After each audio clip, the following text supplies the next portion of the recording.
తెలంగాణలో మరోసారి ప్రైవేట్ కాలేజీలు బంద్ కానున్నాయి. ఈ మేరకు ఇంజనీరింగ్ కాలేజీల యాజమాన్యం కీలక ప్రకటన చేసింది. ప్రభుత్వం చెల్లించాల్సిన ఫీజు రియంబర్స్మెంట్ బకాయిల విషయంలో నిర్లక్ష్యం చేస్తుందని సంఘం నేతలు ఆరోపిస్తున్నారు.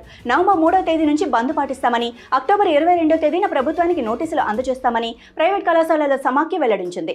అక్టోబర్ 25వ తేదీన విద్యార్థి సంఘాలతో 26వ తేదీన సర్వసభ్య సమావేశాలు నిర్వహించాలని నిర్ణయించింది. నవంబర్ 1వ తేదీ నాటికి అన్ని పార్టీల నేతలతో సైతం కలిపి సమావేశం జరపాలని భావిస్తున్నారు.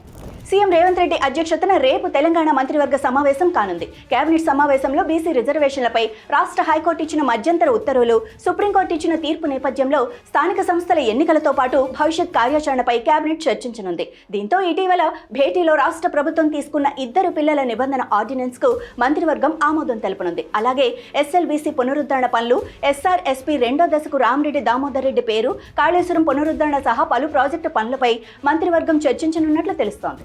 జూబ్లీహిల్స్ ఉప ఎన్నిక నామినేషన్ల దాఖలు రికార్డు స్థాయిలో సాగింది. మొత్తం 211 మంది అభ్యర్థులు 321 సెట్ల నామినేషన్లు దాఖలు చేశారు. నిన్న ఒక్కరోజే 117 మంది అభ్యర్థులు 194 సెట్ల నామినేషన్లు సమర్పించారు. దీంతో తెల్లవారుజామున 3 గంటల వరకు నామినేషన్ల స్వీకరణ కొనసాగింది. చివరి రోజు కావడంతో అభ్యర్థులు, పార్టీ ప్రతినిధులు, అనుచరులు రిటర్నింగ్ ఆఫీస్ వద్ద గుమిగూడారు. అధికారులు రాత్రంతా నామినేషన్ల స్వీకరణలో నిమగ్నమయ్యారు. ఈ రోజు ఉదయం 11 గంటలకు నామినేషన్ల పరిశీలన చేపట్టనుండగా ఎల్లుండి వరకు నామినేషన్ల ఉపసంహరణకు అవకాశం ఉన్నట్లు ఎన్నికల అధికారులు తెలిపారు. నిజామాబాద్ కు చెందిన rowdy sheeter constable Pramod Kumar హత్య కేసు నిందితుడు షేక్ రియాజ్ ఎన్కౌంటర్ పై తెలంగాణ రాష్ట్ర మానవ హక్కుల కమిషన్ ఆగ్రహం వ్యక్తం చేసింది.